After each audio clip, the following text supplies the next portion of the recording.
Dieu a besoin sur la terre d'une représentation de son plein conseil, une chose expérimentale et non pas théorique. Il désire dans son cœur que son plein conseil soit manifesté. C'est l'objet même de toutes ses méditations. Dieu doit avoir ce plein conseil dans une réelle représentation. C'est pour cela qu'il introduit dans son œuvre ceux qui voudront y entrer et qui paieront le prix qui implique cette position.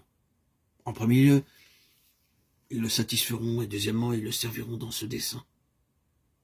Il est fondamental et essentiel qu'il y ait dans nos cœurs cette passion pour cette pleine pensée de Dieu. S'il doit nous conduire dans cette voie, il doit trouver en nous un écho pour sa propre satisfaction.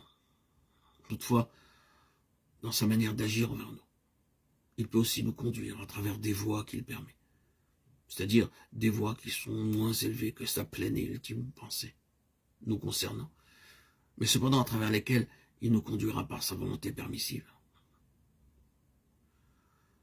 Nous découvrons parfois que dans notre vie, nous sommes conduits dans quelque chose qui n'est pas intégralement la pleine pensée de Dieu. C'est parfois vrai. Si vous me permettez un témoignage personnel, je peux dire avec une entière assurance que les années passées en tant que pasteur dans une dénomination étaient la volonté permissive et souveraine de Dieu. C'était nécessaire pour moi en ce temps-là, bien que, comme je viens de le préciser, cet état de choses n'était pas la pleine pensée de Dieu pour moi. Mais l'accès à cette pleine pensée devait se faire sur la base de l'expérience et non de la théorie. Dans ce contexte plutôt étroit, j'apprenais quelque chose de la faiblesse, de la limitation et de la déception, à la fois moi-même et dans la sphère dans laquelle je me mouvais. C'est ce qui m'a permis d'atteindre quelque chose de meilleur. Je ne l'aurais pas connu et je ne l'aurais pas recherché si ce n'est à cause des situations et de la désillusion expérimentée au cours de cette période. Ce fut cette chose moins élevée qui me fit aspirer au ciel ouvert, pour parvenir à un ordre de choses où je n'aurais pas aussi souvent à prêcher dans la semaine, simplement par devoir, parce que c'était attendu de moi, avec ce terrible travail qui consistait à essayer de trouver quelque chose pour assurer la prédication. J'aspirais à un ordre de choses où le ministère serait issu de la révélation du ciel, et seulement comme le Saint-Esprit le demanderait, et quand il le donnerait. Oh, mon cœur criait pour la délivrance de cet ancien domaine et de ce vieil ordre de choses. Et Dieu, dans sa miséricorde, m'a introduit dans quelque chose d'autre et sur une base expérimentale.